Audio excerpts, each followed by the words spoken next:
say the word, and I'll dig.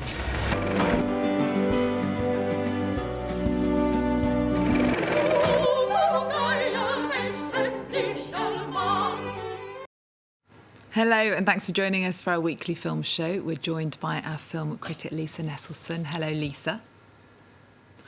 Now, The Dig, based on the true story of an archaeological site in Suffolk in England right before World War II began, is available worldwide on Netflix. I found it pretty soothing to watch Carey, Mulligan and Ralph Fiennes in the English countryside. What about you, Lisa? I agree. To look at people in the past, looking way into the past with basic tools, hunches, and a bit of erudition is soothing. Before the pandemic, France was the world's most visited tourist destination. And on any given day in my neighborhood, tour guides could be overheard explaining that Dr. Guillotin invented the guillotine over here, or Marat was stabbed in his bath over there. If you live in an old city, chances are you're walking in the footsteps of commoners and great men and women alike. But if you're a well-off widow with servants in Suffolk, and you've always wanted to find out if those mounds of dirt on your estate might contain something old and interesting, possibly even valuable, what do? Well, obviously, you hire a self-taught excavator, played by Ralph Fiennes, who dresses in a vest and tie and tweed trousers in summer, and comes armed only with a trowel, a shovel, and his encyclopedic knowledge of the local soil, taught to him by his father and his grandfather before him. They probably wouldn't have made a movie inspired by a true story if there wasn't something worth unearthing. This deeply analog world of stiff upper lips and the suspense of archaeology mixed with trepidation about war is a perfect backdrop for human drama. OK, well, let's take a glimpse at The Dig. We're standing in someone's graveyard, I reckon. Viking? Oh, maybe older. Apparently local girls used to lie down on them in the hope of falling pregnant. Well, I've heard plenty of legends. Is that why you want to dig, Mrs. Pretty? Tales of buried treasure? My interest in archaeology began like yours when I was scarcely old enough to hold a trowel. My childhood home was built on a Cistercian convent. I helped my father excavate the apse. That speaks, doesn't it? The past. When Basil Brown starts digging, it's known that Henry VIII had visited the mounds. There's speculation also about Vikings. What makes this story of interest to a contemporary audience? Well, the story is poignant on several levels. The characters don't know whether they'll find anything buried under the mounds or not. It's the summer of 1939, and everybody imagines that war is inevitable, but they don't know what we know looking back, the sheer scale of destruction and loss yet to come. There are a few timeless conversations about what remains of any human life. Hundreds of years from now, a wedding ring may be all that survives, but that won't tell us anything about the quality of the marriage. The past matters, but this film reminds us that it's not a bad idea to seize the day, and it does it via touching characters in a beautifully rendered, very specific place and time. The actors are wonderful across the board, and there's a real sense of the English countryside where frequent rain doesn't care whether people or priceless artifacts get wet. The Dig reminds us to work hard, be kind, and try to know your own mind. It's a crash course in philosophy tucked into a bittersweet, mostly true story. Certainly some great lessons there. Well, speaking of digging for treasure, the Sundance Film Festival has been unearthing independent films since 1978 in Park City, Utah. But this year, the event Robert Redford founded has taken place mostly online, of course. One of the opening films is a remake of a French movie, and it's received some top honours. CODA, an acronym for Child of Deaf Adults, received the Grand Jury Prize for US Drama, as well as the Audience Award, a Director's Award for Shanhida, and a special jury award for its ensemble cast. Tell us more. Well, yes, on opening night, CODA went over very well. Within 48 hours, the rights to show it worldwide had been purchased by Apple for a Sundance record-breaking $25 million. That's double the budget of the original French film it's based on, La Famille Bélier, or The Bellier Family, which was a major hit in France in 2014.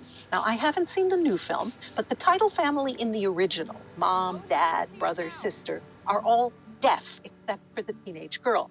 The family relies heavily on the hearing daughter, but she wants to leave home and pursue her dream of singing professionally. It gave a boost to the French film that the singing daughter was played by Luan, who was known to the entire country for being a semi-finalist in the French version of The Voice. None of the actors in the French film were really hearing impaired. The 3 deaf family members in CODA really are hearing impaired. The mom is played by Marlee Matlin, who raised planetary awareness for actors with disabilities when she won the Best Actress Oscar in 1986 at age 21 for her performance in Children of a Lesser God. Okay, well, let's take a look at the film and the director, Sian Heder, talking about the importance of inclusion in Hollywood.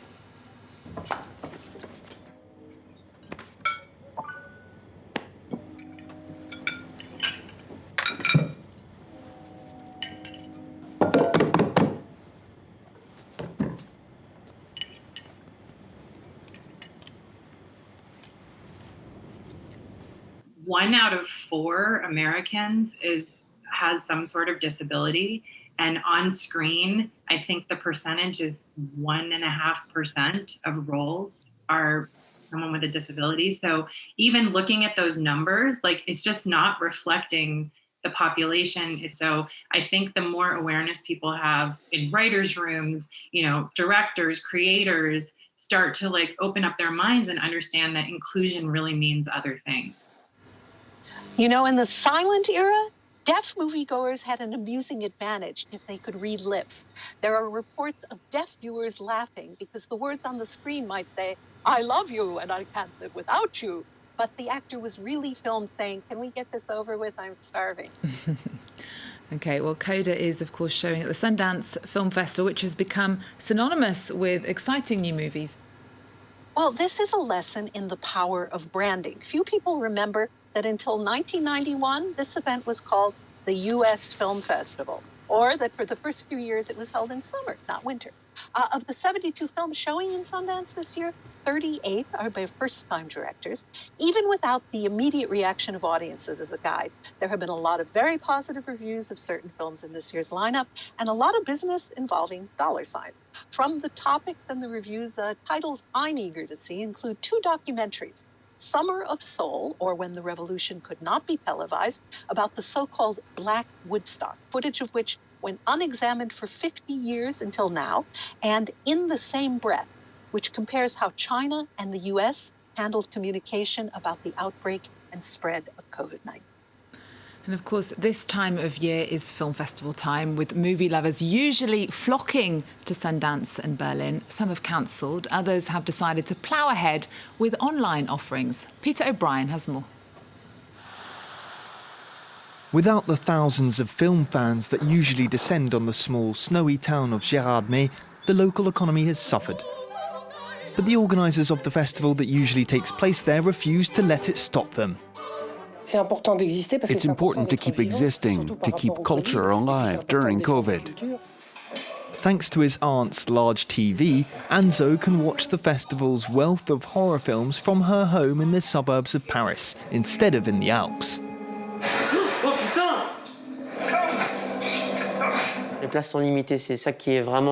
Tickets are limited. It's like a real cinema. It sells out, which keeps it exclusive. Only the jury was allowed to attend in person. All the tickets were sold out in an hour, so there was big demand. All that's missing is a sense of communion in person, but we're taking it online with virtual forums and discussions. As for the quality of filmmaking on display at both Gérardmer and the Clermont-Ferrand Short Film Festival, it may have even benefited from the circumstances. We received more than 8,000 submissions. But it wasn't just quantity, we saw exceptional quality this year, despite all the constraints. Directors actually adapted to the difficulties they faced, making their work more creative. Gothenburg Film Festival, Scandinavia's largest, has moved online as well. But it also has one person in attendance. Lisa was selected out of 12,000 applicants to spend a week in isolation on a windswept island in the North Sea, streaming the festival's films atop a lighthouse. Sadly, it's not our Lisa. She's stuck at home in Paris. Well, one film festival that's always online is myfrenchfilmfestival.com. When it began more than a decade ago, the professional body that promotes French films, Uni-France, had no idea that one day online festivals would be a health-conscious necessity. The month-long event continues until the 15th of February. What's your pick of the week for us this week, Lisa?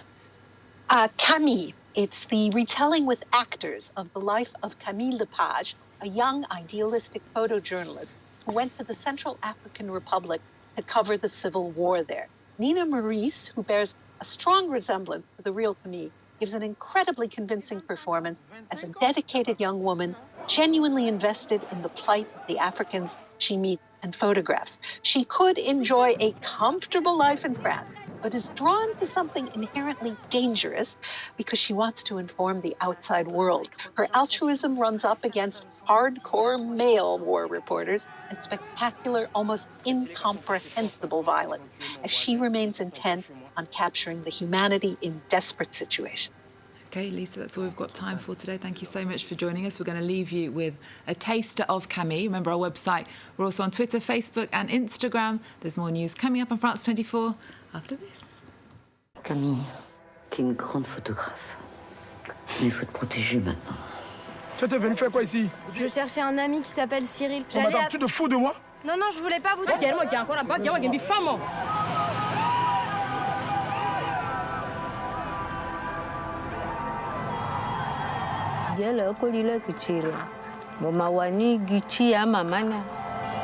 sûr que tu veux aller? Tu veux venir avec nous? Je suis sûre.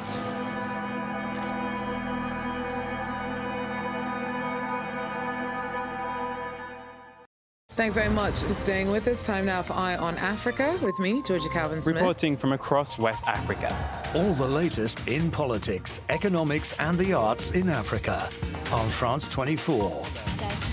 Our journalists are in every region, every country, to report on the emergence of a continent of unparalleled riches, bringing you Africa's stories on France 24. Thanks for joining us. Dis again. Liberté, égalité, actualité.